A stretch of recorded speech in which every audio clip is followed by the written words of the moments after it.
What's up, everyone? I'm Dr. Ray Gorman, joined here by Dr. Bryan Ladd, from Kaizen Physical Therapy in Des Moines, Iowa, correct? Correct. Yep. And Bryan just wrapped up a cohort of Retain with myself. And we were talking about some of the issues that he had prior and some of the outcomes and some of the differentiators that he's noticing since taking the course and honestly doing an excellent job implementing it. So Bryan, tell me a little bit about what you were doing prior, like your history in the business, and just kind of set the stage for, everybody listening, what your clinic is like. Sure. Yeah. So I guess like a little bit about my background. Like I came out of PT school, went straight to the Navy as a physical therapist. So I did 5 years there. And really like it was kind of a PT mill in a sense. Like we did evals and re-evals. Our techs did all the treatments. I didn't worry about any of that. So fast forward 5 years, I got out and started my own cash-based PT practice. So that's been going for about 3 years now. And everything's good. COVID hit and we tried to like pivot quickly and switch to online. And I had done some telehealth stuff in the past, not very successfully. Didn't really have a good structure there. I think because of that, I didn't like it. Tried to do some remote programming. During COVID, I think it went fairly well. Looking back, I think people were bored and just wanted to support a small business. So yeah. I was busy for a while for that, but once things started opening up, it just tanked. And really, like, I didn't know what I was doing. I was just trying to figure it out as we went, and I had a little bit of extra time, so it worked out. But one thing started opening up, I didn't know how to sell it. I really didn't know how to structure my programs. I was trying to do more like fitness-based programming, which really wasn't my thing.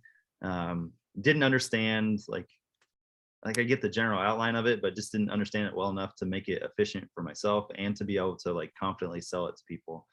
And so fast forward, got introduced to Ray here, and he starts talking about rehab-based programming, and my ears kind of perk up, and like you have my attention.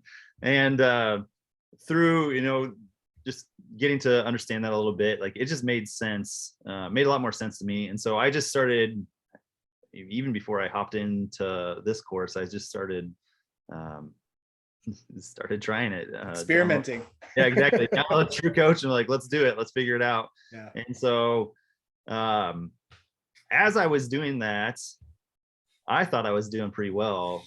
My wife was like, dude, you are taking way too long. She's like, this is ridiculous. Like, this is supposed to, I sold it to her. It's like, this is going to save us so much time. Like, I'm going to get so many clients doing this. And she's like, no, this is taking you forever. And this is kind of ridiculous. Like, you need to figure this out. And she's like, basically, like, you either figure it out or like stop doing it, because you're wasting so much time. And it was stressing me out too, because I was trying to program for so many people. Didn't have, I had enough information to kind of make me dangerous, but not really, not really enough to like make it efficient, like make it a true system. And so through this like 12 weeks, I think it's transformed my like in-person, like in-clinic experience just as much as it has my remote stuff. I know, like Ray, we've talked about that quite a bit, where like now I have like a set structure, and we do like my eval has actually gotten longer. I went from like an hour to it's about an hour and a half now. Mm-hmm. But we go into such like depth with it, and it's simple stuff, but like it sets us apart. Like no one is doing this in the area. It's not hard to do. We can scale it, and we can scale it appropriate to people's levels. Yeah. But it gives us a nice structure, and we're able to take that and like immediately implement it into their programming, whether that's remote or in person. So it saves me so much time, because we already got the data. Yep. And I don't have to guess. It takes the guesswork completely out of it. Like it's right there. And then based off their feedback, we can adjust it as we need to, but keep going. And like I've told you, Ray, like several times, I've had so many patients that say like no one's ever done this with me. And these are people that have been to like 3 or 4 PTs, a couple chiropractors, and it just completely transformed my experience for the better. Yeah. So, yeah. I think you said two things that are really important in there. One, and this is one of the most common things that I come across when I'm, really like screening people if they're appropriate for the course, is so many people say, well, I'm already doing remote programming. Yeah. And so for me, it's like, well, what does that look like? Right. And something that we have talked about throughout the duration of this course is I've actually kind of moved away from calling it remote programming because of the conception, the misconception around what that means. Yeah. And now it's, like you said, it was like this rehab based program. And now I'm calling it prescriptive exercise program. So it's very specific into the problem that it solves. Yeah. That's something we'll probably be changing to. I was actually thinking about that. Yeah. I just need to reprint my all good. We got to evolve. Yeah. And we've talked about that too, because the remote programming, like I've had some higher level athletes that they have a strength coach. They have that. They're like, why would I do that? I'm already, and then I have to like step back and explain everything. By that time I've kind of lost them. And the other part that happens with that is like, if somebody says, hey, I'm selling this for, 200 or 300 bucks a month. And then I ask, well, how long is it taking you per week to manage? And they're typically like, it's an hour per client per week. Yeah. We can't have a process that then starts to cost us money. We have to make it efficient. So by having this process that, the goal is like sub 10 minutes of management per client, because you've front loaded some of the work, that really starts to alleviate a lot of the stress and a lot of the pressure that you experience within that programming. Yeah. Within that programming process in itself. Yeah, absolutely. Yeah. So it takes me like, I guess I should time myself, but it like now it really doesn't take that long. No, it shouldn't, because your brain power is used in creating and managing, right? Creating and managing. We're not changing things up all the time. We're using our skill set to say, this is the plan, and now we have to stick to it, right? So that's like the key differentiator. Yeah. You were talking with me about a specific client that just came in, that a really interesting story of like how she shied away from training because of what she had going on. And so I'd love for you to discuss that a little bit. Yeah. So this gal, she's a 37-year-old former CrossFitter, I guess. She really wants to get back into it. Yeah. She loves CrossFit. In December, she had a bicep tenodesis, and she really just doesn't have, she if you just kind of grossly look at her mobility, her range of motion's okay. But it's not to the point where she can do kipping pull-ups or some of the gymnastics that CrossFit requires. And she's not using it because of it hurts to get in those end ranges. So she's not using it. Her strength is significantly decreased. So while she's taking time out, and so she's been to PT, and like her words to me were like, there's PT, and then like what you do. It's different. Yeah, she's like, there's something different that you're doing. And so so she took off all this time, and so she got into running. She said she got conned into running by her friends.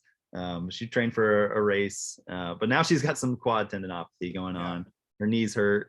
And so she came in yesterday, and we were able to take her through some of the strength testing that I've learned from you, and just like simple stuff: single arm press, single arm high pull. So we tried to do some dips. We modified that to box dips. She didn't think she'd do pull-ups, so we started with a band. She did 10 of them. Easy. Yeah. So then from there, we did some step-ups. We did Copenhagen planks. We did side planks. But it was really we were able to take that and see like, wow, there's a big difference. So like her single arm press, she did 8 reps, or she did 18 on the left. Yeah, that's huge. It's a big difference. Yeah. So to be able to take that and say like, wow, like we knew there was a strength issue, but now like we've got that objective data, and we can see exactly what's going on. And from there, like my programming's kind of done for me, essentially, like plug in the sets and sets, reps, things, but our weight's there. We know like what we need to get back to, and it's easy. And now, so one of the other things that's been very beneficial, I don't think we've talked as much, but the like heavy slow resistance protocol for tendinopathies. Yeah. That's been a game changer for me too. And it's I know like in part of the course you're like, copy and paste this, just do it. Don't. And so that's exactly what we do. And do what the research says. Exactly. Yeah.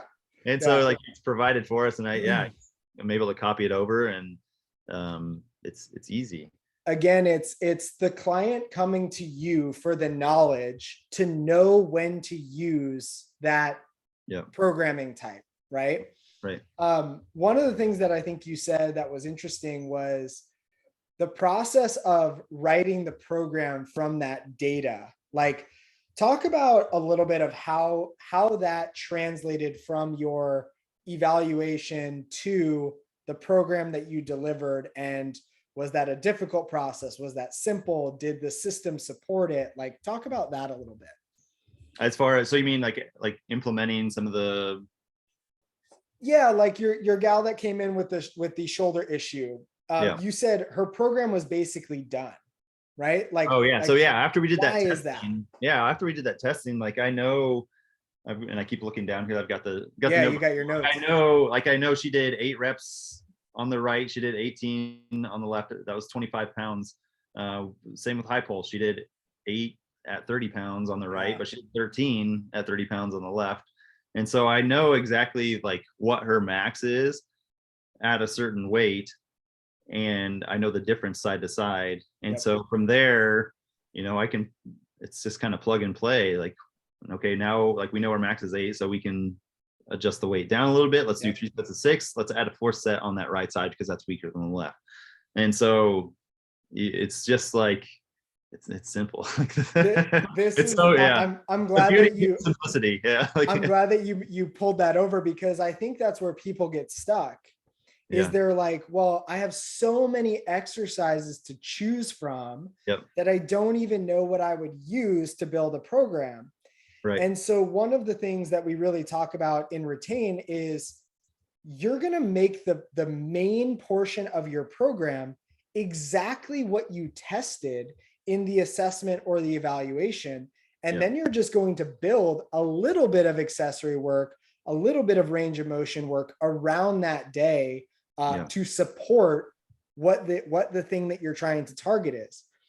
So giving you that structure is really meant to say, like, look, this is what's right in front of me. I pull from that objective data, I make this program, and I run with it. Yeah.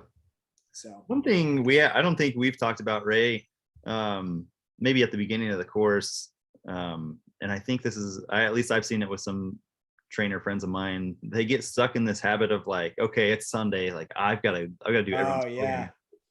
And so again, a very simple shift. It's like, well, why don't I do Tuesday to Tuesday or Wednesday to Wednesday? And so I don't have to work weekends anymore because my programming is taken care of, at least for a couple of days.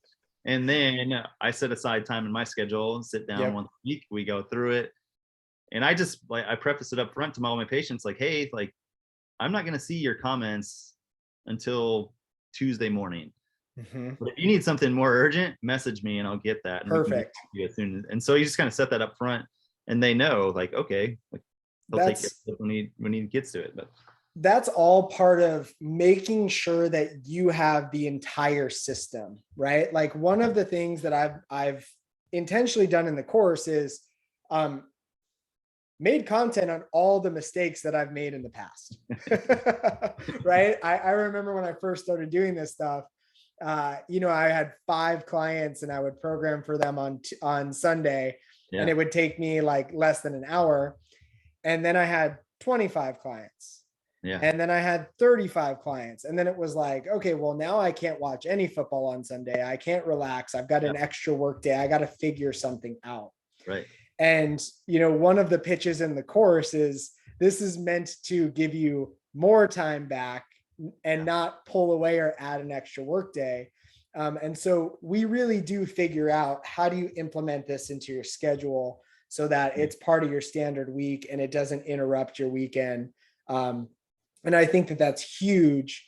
and something that a lot of people are missing out on, of like, just because a week starts on Monday in the fitness realm doesn't mean that's when you need to program to start the work. There's so many creative options for it. So I'm glad that you brought that up. Yeah, absolutely. Yeah. I think my wife would agree. Like, definitely. It's so nice to have Yes. have my time back, essentially. Like, Yeah. just, have Yeah. that, like, have a structure and have a routine. And like, it's, I keep saying it's easy. Like, I know. Well, once it's simple, not easy, right? Like, it's right. Yeah. easy once you figure it out. Right. But when you're trying to figure it out, when you're trying to create it on your own, like, I don't think people realize how many roadblocks they run into, that then you get to this point where you're like, "God, this isn't worth it." Like, or you Yeah. have this idea in your head of how it's going to go, and then you're like, well, I'm basically selling. I remember this was something that we talked about in the beginning. I'm basically selling my home exercise program. Yeah. And it's like, not really, but that is what you can proposition it against, and it's like, if you can elevate the experience and talk about the different levels of exercise guidance, you can say your home exercise kind of becomes like a piece of the warm up, Mhm. right? So That's funny you say that, because mine is literally, I copied it over into my warm up on True Coach. it's So perfect. I mean, like, it just makes sense, right? it It's is. like, Yeah. hey, I can either give you this free thing that you'll just kind of do and manage, Right. or I can program to solve your problem where you don't actually have to come into the clinic. And Yeah. then it also allows you to extend the life cycle of the client, because we move them from that prescriptive exercise program into a reconditioning process, which is how we know it in the PT space, return to sport. Yeah. And then we start to remove the return to sport work, and we go back into the prescriptive exercise program as they're returning to CrossFit, for example. And, the way that I explain it is like, now you're giving them their veggies so they can have dessert. Yeah. Right. Yeah. Well, Bryan, thank you for sharing that experience Yeah. with everybody out there, and allowing me to interview you and get some data, because I think people want to see this stuff in action. I can talk about it, but it's a little biased coming from me. So I Right. appreciate your Yeah. insight. Yeah. Absolutely. No, this course has been great, and I definitely would recommend people hop on it and just implement. You got to just put it Yeah. into action. I think that's where, I think, that's what I've done. Each week, you get just enough, and we just put it into action, and we run with it and see what happens, and come back next week. We talk about it, Yep. implement the next thing, and keep moving forward. So yeah, definitely has been great for me. Perfect, man. Well, thank you so much. Yeah, absolutely.